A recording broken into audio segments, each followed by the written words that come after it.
Continuamos con más de Solución Explicatura Gástrica, el tema que estamos tratando el día de hoy con el doctor Gilbert Silvestri y también la licenciada Mayra Talavera.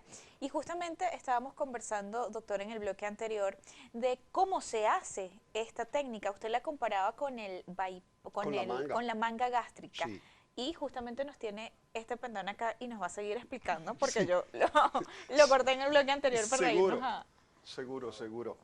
Entonces decíamos que en la manga gástrica se corta la víscera, mientras que en la aplicatura nosotros no tenemos ningún corte de la víscera. Lo que hacemos es tomar este borde, que se llama curva mayor, lo introducimos hacia adentro y le ponemos puntos de sutura separados. Esto nos permite convertir esto en esto sin cortar. ¿Y por qué yo hago énfasis en el tema de cortar? Porque cortar una víscera es lo que permite la posibilidad de que en la línea de corte se produzca un orificio en donde salga contenido de la víscera a la cavidad peritoneal y pueda producir peritonitis, sepsis, falla multiorgánica y en un 1% de los casos muerte. Este procedimiento de manga que ha ayudado a tanta gente también ha producido muertos. El 1% de los pacientes que son sometidos a este procedimiento sufre falla multiorgánica, sepsis y muerte por fuga. Y esto que sucede en la manga no sucede en la aplicatura, porque al no cortar, pues no hay posibilidad de fuga, no hay sepsis, no hay falla de multiorgánica y no hay muerte. ¿Y es una intervención que es definitiva o puede ser reversible? Esta cirugía es reversible hasta los 6 meses. Si un paciente se arrepiente y dice, yo no soporto esto, yo no soporto estar en dieta, entonces podemos entrar por la paroscopia igual, retirar los puntos y el estómago vuelve a su condición normal. Pero esto no sucede. El problema básico de por qué fallan las dietas en los pacientes es porque el estrés de tener hambre continuamente sube muchísimo el cortisol y produce un estrés que hace que ningún paciente pueda aguantar 2 meses de dieta. Y sobre eso tiene mucho entonces que decirnos la licenciada, doctor, puede acompañarnos acá Sí, claro. sentado. ¿Qué debemos tomar en cuenta antes de ir a tomar la decisión de someterse a una operación como esta, a una técnica bariátrica como esta, como la aplicatura gástrica? Tenemos que tener en cuenta dos cosas. En el ámbito nutricional, nosotros hacemos tratamiento preoperatorio y postoperatorio, porque la idea es no solo que se haga una intervención a nivel corporal, sino mentalmente la persona esté preparada para modificar hábitos alimentarios. Porque hacemos el tratamiento preoperación primero para modificar las conductas alimentarias y también para ver qué tan comprometida está la persona, se solicita que pierdan entre 5 a 10% de su peso corporal, ya para que antes de esta intervención. Y ahí vamos perfilando su estilo de vida, que evidentemente si tenemos el criterio para hacer cirugía bariátrica y entre estos la aplicatura gástrica, es evidentemente que es un obeso mórbido. Y si llegó a ese estado, hay que modificar hábitos alimentarios, evidentemente. ¿Y cuán complicado es? Porque además estamos hablando de una reducción de 950 cc, o sea, estamos hablando de un estómago de 1000 cc a 50. O sea, es un choque no solo visual de la cantidad de comida que pues ingería esa persona, sino además en el organismo. O sea, ¿qué empieza a sentir esa persona? ¿Cuáles son esos choques o esas complicaciones, digamos, en esa parte alimenticia que tiene esa persona? Fíjate, generalmente estos pacientes se deben tratar con un equipo multidisciplinario, como el doctor, la nutricionista y un psicólogo o hasta un psiquiatra, porque el postoperatorio es un cambio radical totalmente. El paciente empieza con una dieta de líquidos claros, consumiendo 30 cc de caldos, zumo de frutas, consomé, y tiene que estar consumiendo agua cada 30 minutos en esas cantidades. Y eso ya tan solo el hecho de ver la cantidad es un shock mental. O sea, ya la persona yo voy a comer esto. Y de paso, las proteínas normalmente son mal toleradas y hay que suplementarlos con módulos proteicos. Entonces es todo un proceso. Ya después de 4 días, una semana, entonces migramos a una dieta semisólida, que si purés, papillas, si se pudiese integrar también leche para aumentar el aporte calórico sería ideal. Si la persona es intolerante, pues evidentemente recurrimos a otras. Es decir, las primeras semanas luego de la aplicatura gástrica es una dieta sólida, es una dieta, perdón, líquida. Líquida. Solo líquida. Sí. ¿Cuántos días después o cuántas semanas después comienza con esta dieta semisólida, como nos comentaba? Los primeros 4 días es líquidos claros, midiendo la tolerancia del paciente. Cada persona es totalmente... Líquidos claros. Sí, cada persona es totalmente distinta.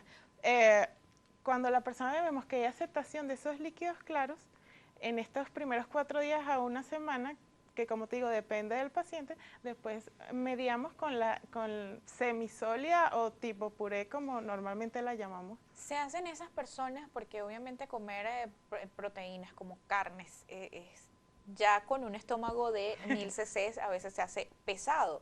Con un estómago de 50 cc, ¿cuáles son esas, digamos, testimonios que ha tenido de las personas que han logrado intervenir en Venezuela?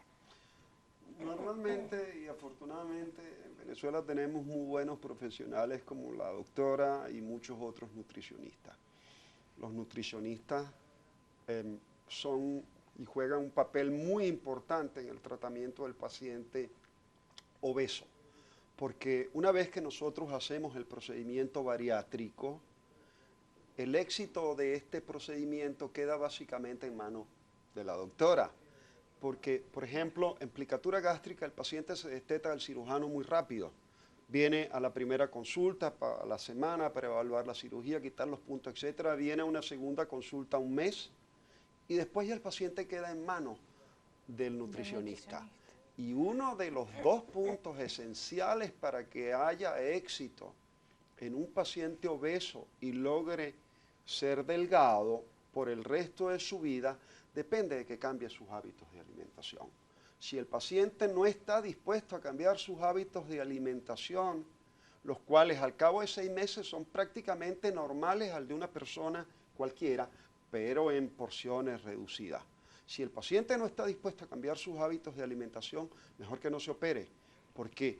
Porque el talón de Aquiles de todos los procedimientos bariátricos, llámese plicatura, manga o bypass, es la reganancia de peso. Y la reganancia de peso se produce cuando el paciente no se reeduca en su forma de comer y entonces no aprende a comer de una manera adecuada para mantenerse en el peso. Pero sería con la aplicatura, con esta reducción del estómago, sería casi que imposible que una persona volviera a ganar peso después de esta reducción. ¿O puede pasar, doctor? No es imposible. ¿No? Pasa y con mucha frecuencia, como le digo, el 30% de los pacientes reganan peso. ¿Por qué? ¿Y cómo? ¿Y cómo? Bueno, hay pacientes inclusive que han sido mal seleccionados desde el punto de vista psiquiátrico y no están adaptados y comienzan a comer a los 15 días de operado y comienzan a meterle comida y al principio vomitan, pero como el estómago está hecho de un tejido distensible, ese pouch o ese reservorio que nosotros hacemos pequeño se va distendiendo hasta alcanzar el tamaño de un estómago normal. Son incontables los pacientes que han perdido bypass, que han perdido manga y que han perdido plicatura. De modo que el cuidado con un nutricionista capacitado que los lleve por la senda del buen comer, por así decirlo, es de vital importancia. Es decir, esta reducción no hablemos de una persona que comience a comer y que logre que el estómago llegue a 1000 cc, pero sí pueden, después de la aplicatura, un tiempo después, puede recuperar unos cc más, no digamos 1000, pero podría llegar por lo menos a 100 ese estómago. Sí, claro, de hecho, llega más allá de 100. El efecto de la cirugía por plicatura permite que el estómago mantenga 50 cc de capacidad hasta los 2 años. A partir de los 2 años y hasta los 4 años, tiempo variable de paciente a paciente, va recuperando tamaño hasta alcanzar un tamaño de aproximadamente 250 cc. De allí no aumenta más si el paciente mantiene una alimentación adecuada. Esos estudios han sido ya hechos en laboratorio, han sido medidos y eso es lo que sucede. ¿Y cómo debe ser esa alimentación adecuada, obviamente, para no perder esa técnica a la que te has sometido? Siempre debe estar en combinación, aparte de la dieta, la actividad física. Son dos cosas que se complementan. Entonces, debemos mantener unos buenos hábitos a través de consumir alimentos que no sean tan perjudiciales, de repente como reducir las cantidades de los carbohidratos, no consumir tantos alimentos de origen animal que nos aportan grasas saturadas, sino preferiblemente de origen vegetal, y tener una buena complementación en el plato. Yo siempre en consulta les coloco como un dibujito tipo preescolar, y que por favor la mitad del plato, vegetales, una tercera parte de las proteínas, la otra los carbohidratos y evidentemente nuestra fruta o nuestro jugo, ¿no? Y tomar agua, haciendo tus 5 comidas principales y tus 3 meriendas y mínimo tus 8 vasos de agua reglamentario. A veces las personas creen que uno cae como en repetición, pero no lo hacen, realmente no lo hacen. Uno les explica hasta que llega un punto como que bueno, es verdad. Y tienen que evidentemente hacer nuestra actividad física por lo menos 3 veces a la semana, entre media y 1 hora diaria, y así podemos tener un buen estilo de vida. Vamos a hacer una pausa acá en Soluciones. El tema de hoy, plicatura gástrica. Acompáñenos a través de nuestras cuentas en las redes sociales, en Twitter, en Instagram, somos @solucionesgb. Y el día de hoy estamos utilizando la etiqueta numeral Soluciones. Acompáñenos con esta etiqueta a través de nuestra